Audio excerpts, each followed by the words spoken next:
देश को नया विजन देना है तो भाइयों और बहनों उत्तर प्रदेश से ही देना होगा।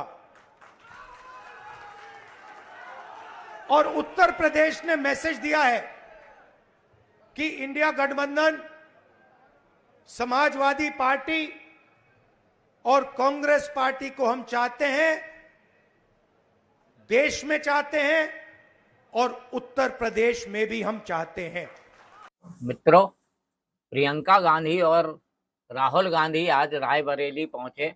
वहां पर जनता को संबोधित करते हुए कहा कि मैं नफरत के बाजार में मोहब्बत की दुकान खोलने आया हूं।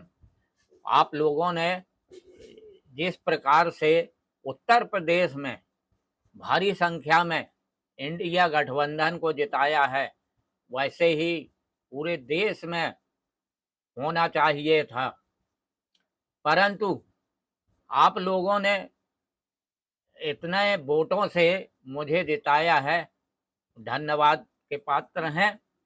और जिस तरह से यूपी की जनता ने साथ दिया है, उस जनता को भी आभार प्रकट करते हुए कहा कि यदि प्रियंका गांधी प्रधानमंत्री नरेंद्र मोदी के सामने लड़ती चुनाव तो प्रधानमंत्री नरेंद्र मोदी चुनाव हार गए होते।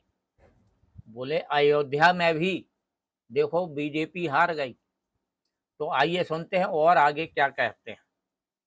तो काम क्या है मैं आपको बताता हूं। सबसे पहला काम, जहां भी ये नफरत फैलाते हैं, नफरत के बाजार में हमें मोहब्बत की दुकान खोलनी है।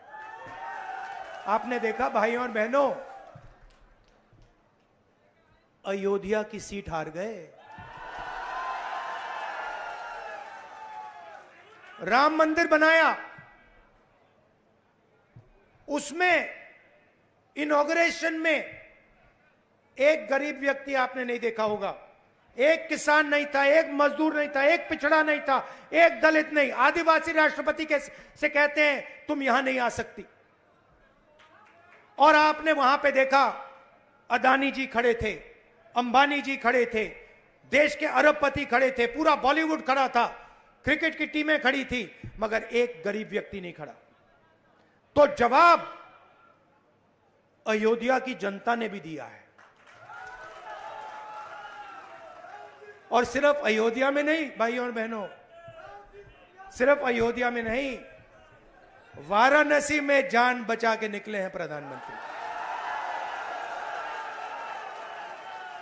और मैं आपको कहता हूं और बहन से कह रहा हूं, अगर ये लड़ जाती वाराणसी में, अगर ये लड़ गई होती तो आज हिंदुस्तान के प्रधानमंत्री 2-3 लाख वोटों से वाराणसी का चुनाव हार जाते। मैं ये बात अहंकार से नहीं कह रहा हूं, मैं ये इसलिए कह रहा हूं क्योंकि हिंदुस्तान के प्रधानमंत्री को हिंदुस्तान की जनता ने मैसेज दिया है, ये आपकी जो राजनीति है हमें अच्छी नहीं लगी, हम इसके खिलाफ हैं, हम नफरत के खिलाफ हैं, हम हिंसा के खिलाफ हैं, हम मोहब्बत का देश चाहते हैं, हम प्रगति चाहते हैं, हम बेरोजगारी के खिलाफ हैं। आपने 10 साल इस देश में बेरोजगारी फैलाई, नफरत फैलाई, हिंसा फैलाई, और हिंदुस्तान की जनता ने हिंदुस्तान के प्रधानमंत्री को जवाब दिया है।